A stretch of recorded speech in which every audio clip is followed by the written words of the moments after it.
Hi, welcome to Julie's Yard and Garden. We're inside today because currently my garden is underneath a blanket of snow.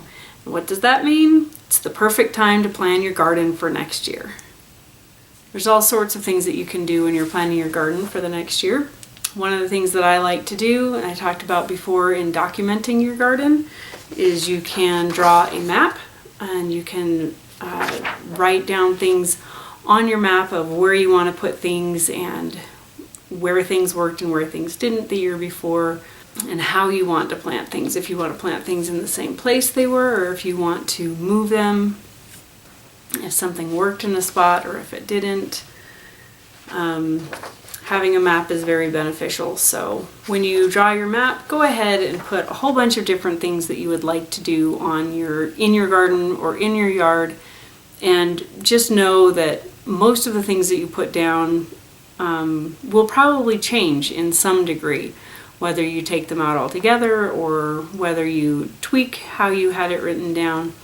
If you start with a plan though, you know kind of which direction to go in, and if something needs to change along the way, you can always adjust. If this is your first year gardening, one of the great things that you can do is you can call your local extension service or go online and see what they've got, information that they've got for you as far as planting times and when your last frost may be in your area, because you don't want to plant things directly in the ground until after your last frost is passed.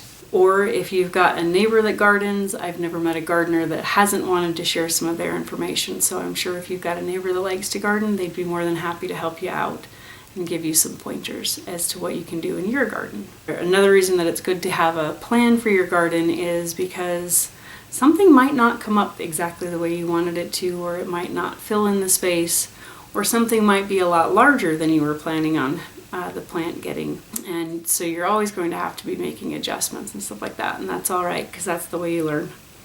Another thing that you can do is you can also go to the library. They're still out there. They still have books.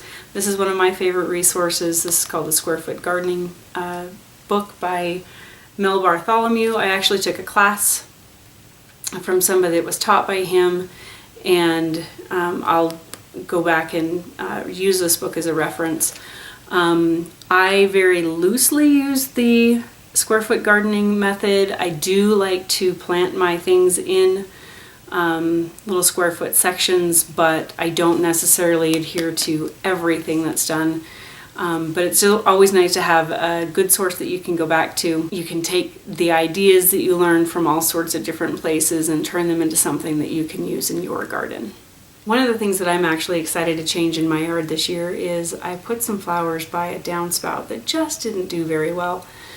And the reason that I think they didn't do very well is not because they were flooded and then the area would go dry. I think it's because of the light that they were getting, or the lack of light that they were getting.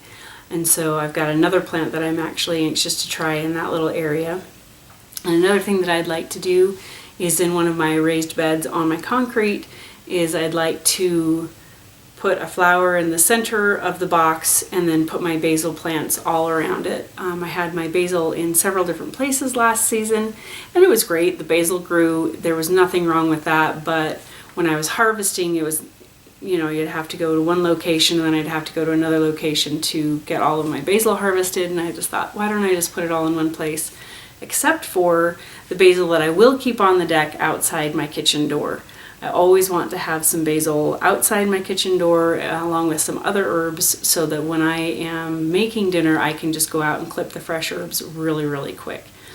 One of the first things that I did when I was very first starting with my herbs is I put them out in my garden, which was great, but every time I needed to clip some fresh herbs I had to walk out of the kitchen, out through the deck, down the stairs, and all the way around to the side of the house, cut the herbs that I needed, and then walk back in. And when you want something, you're trying to make your dinner really, really quick, going outside and around the house and clipping them there can be a little bit inconvenient. I realize that, that makes life so hard, but if you can make it convenient for yourself, you will use the fresh herbs a lot more. I promised in one of my other videos that I would do a tutorial on square foot gardening, and I will do that first thing this spring so that you can try that method out if you would like. It really is a great way that you can put a whole lot of plants in a very small space. So if you don't have very much space, this is a great way to set your garden up.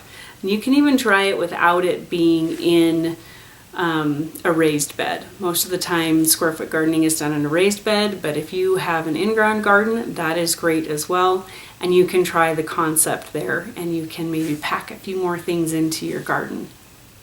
The main thing is that you're just going to want to take a little bit of time and sit down and think about what it is you really want to have happen in your garden this next year. Thanks for spending some time with me today. Until next time, grow something you love and just have fun with it.